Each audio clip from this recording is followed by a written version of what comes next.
नमस्कार, मैं भावना स्वागत करती हूं आपका संभाग पोस्ट न्यूज में। आइए करते हैं खबरों की शुरुआत।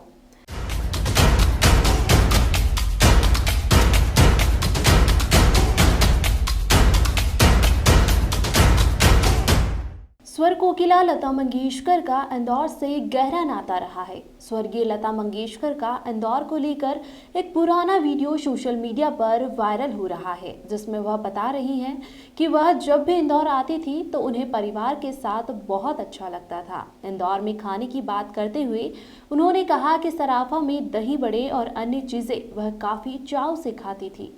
स्वर कोकिला लता मंगेशकर का लंबी बीमारी के बाद रविवार को मुंबई के एक हॉस्पिटल में देहांत हो गया।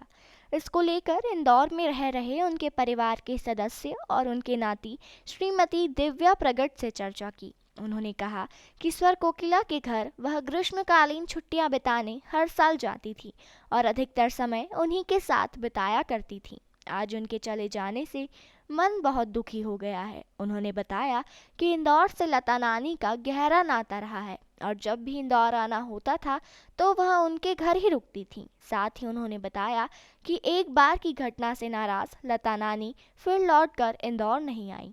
दरअसल लता मंगेशकर इंदौर में एक कार्यक्रम में शामिल होने आई थी, लेकिन कार्यक्रम में विरोध से नाराज लता दीदी ने फिर इंदौर वापस नहीं आने की बात कही थी, जो कि सही भी साबित हुई।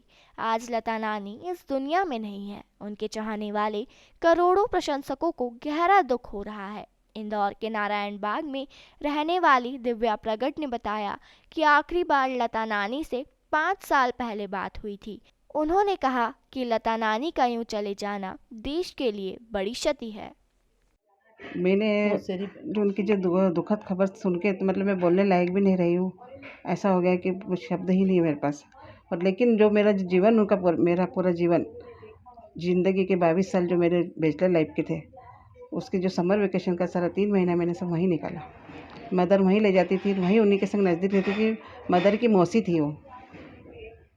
और हमको तो बिल्कुल ऐसा रहा कि मतलब मैं उनकी बेटी थी। इस तरह से जीवन यापन कर। अच्छा, कब आखिरी बार कब मिले थे आप उनसे? 5 साल पहले।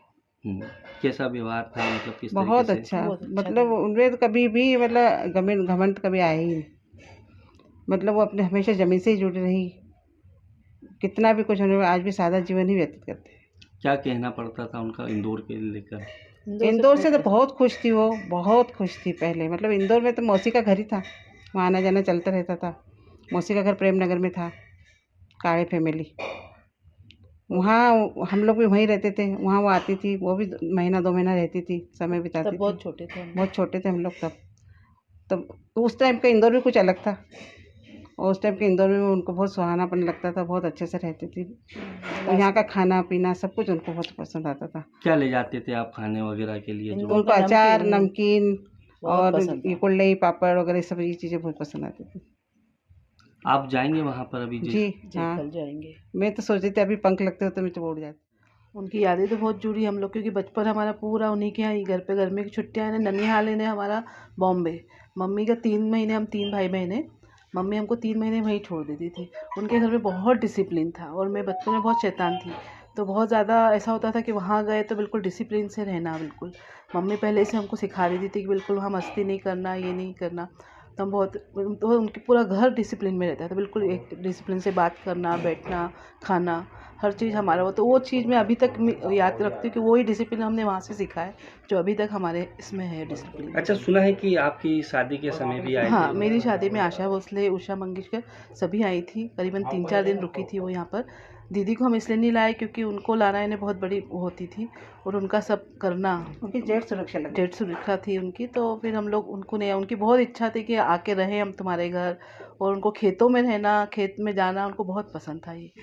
तो वही बस हमको मिस है कि वो आखिरी टाइम तक बोलती रही कि मुझे आना है, और हम नहीं ला पाए। वो सबसे ज़्यादा हमको अभी हर वक्त मैं वही मिस कर रही हूँ कि काश कभी उनको लेके आते और रखते। वो है बस। बाकी सभी लोग आके गए घर पे तो हमारे, मतलब इतना उनके घर गए तो मेरी मदर इन लॉ को उन्होंने इतना मतलब वो बोलते हैं ना कि सासू, मतलब मेरी सास को उन्होंने गेट तक छोड़ के आई, और ख़ुद उन्होंने ड्राई फ्रूट्स जूस, उनके यहाँ कैसे बाहर की चीज़ बहुत कम खाते हैं वो लोग, जैसे नींबू शरबत हुआ, वो मतलब गेस्ट आए तो उन्हीं को वो सब घर की चीज़ें वो ज़्यादा पसंद करते हैं देना सबको। स्वर कोकिला लता मंगेशकर का जन्म इंदौर में 1929 में सिख मोहल्ला में हुआ था। उनका इंदौर से विशेष लगाव भी रहा। इंदौर के चाहने वालों ने आज उनकी जन्मस्थली सिख मोहल्ला पहुंचकर उन्हें नम आंखों से श्रद्धांजलि अर्पित की। दरअसल उनका इंदौर से गहरा नाता रहा है, क्योंकि उनकी जन्मस्थली इंदौर रही है। आज देश ही नहीं, विदेश में भी लता दीदी के चाहने वालों की आंखें नम हैं। इंदौर में उनकी जन्मस्थली निवास पर उनके चाहने वालों की बड़ी संख्या उन्हें श्रद्धांजलि देने के लिए पहुंची थी। मैं आपको इंदौर के बारे में क्या बताऊं। मेरा जन्म वहाँ हुआ है। मेरी मौसी और मौसी के सब बच्चे सब वहाँ बड़े हुए हैं। मैं जाके इंदौर में रहती थी उनके साथ और मुझे बहुत अच्छा लगता था। और आपका जो खाने का जो क्या है उषा म्हणतात त्याला, जो सराफा है, तो वहाँ जाके मैं दही वड़े और ये सब खाया करती थी। मुझे बहुत अच्छा लगता था। इंदौर तो कमाल की चीज़ है। आज आप देख रहे हैं कि विभिन्न लोग बिना बुलाए अपने आप आ रहे हैं, स्वयंभू होकर यहाँ पर उनकी तस्वीर को फूल अर्पण कर रहे हैं और बड़ी दुखद घटना है, तो सबका गमगीन होना स्वाभाविक है। और आज इतने बड़े हमने हस्ती को खोया है, तो एक दुखद घटना तो है ही सही, पर वहीं पे ये सबको खुशी का दिन ये रखता है कि आज हम लता मंगेशकर जी के संग पीढ़ी में रहे हैं और उनके द्वारा गाए इतने अविस्मरणीय योगदान में हम भी उसके अनुभव करने वाले रहे हैं, जो शायद आने वाली पीढ़ी को नहीं मालूम पड़ेगा। उनकी जन्मस्थली थी यहाँ पर, किस टाइप से रहे हैं? यहाँ पर क्या था कि एक पूरा आगे से पीछे एक वाड़ा होता था और वो उस वाड़े में उनकी मासी जी रहती थी। तो वो जब जो आज का वर्तमान महाराजा टॉकीज है, यहाँ पे एक जलसा घर होता था, वहाँ पे उनके पिताजी अपना प्रस्तुति करने आते थे। उस समय उनकी मतलब यहाँ पे मासी के उनका जन्म हुआ था और उनकी मासी यहाँ 3 से 4 साल तक रही थी।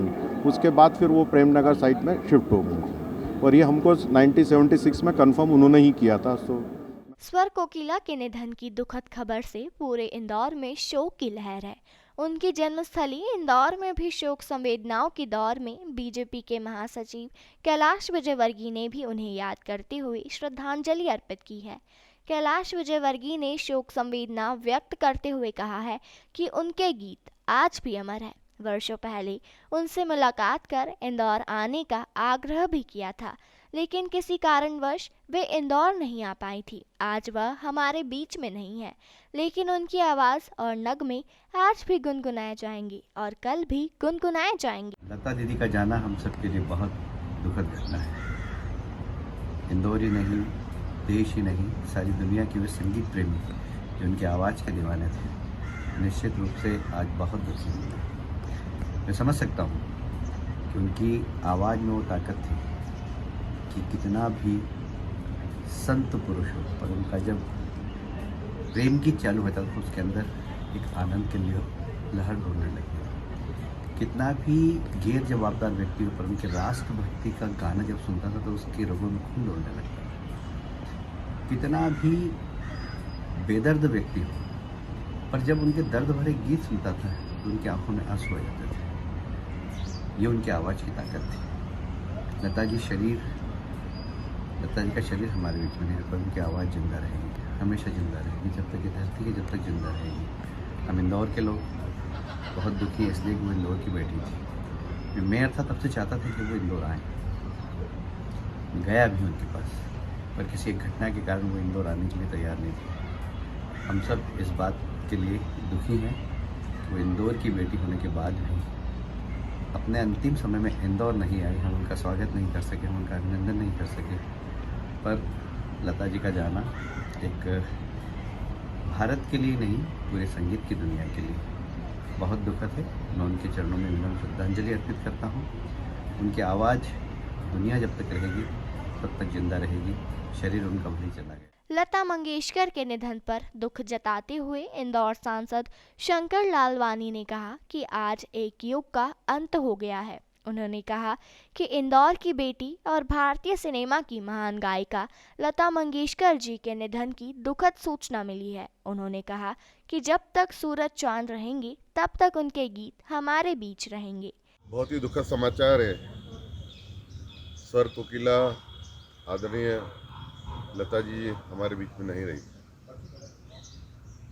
उनका जन्म इंदौर में हुआ था और उनकी याद चिरस्थायी करने के लिए हमने जो उनका जन्म स्थान है उस पूरे सड़क का नाम उनके नाम से किया। उनके बारे में जितना कहें उतना कम है। हमारे देश के संगीत में और खास करके हर क्षेत्र में उन्होंने संगीत के क्षेत्र में जो काम किया है वो हमेशा जब तक सूरज चांद रहेगा तब तक उनके गीत हमारे बीच में रहेंगे। शारीरिक रूप से भले वो हमारे बीच में नहीं हो लेकिन गीतों के रूप में हमेशा वो हमारे बीच में रहेगी। मैं मेरी ओर से इंदौर की जनता की ओर से उनके चरणों में श्रद्धा सुमन।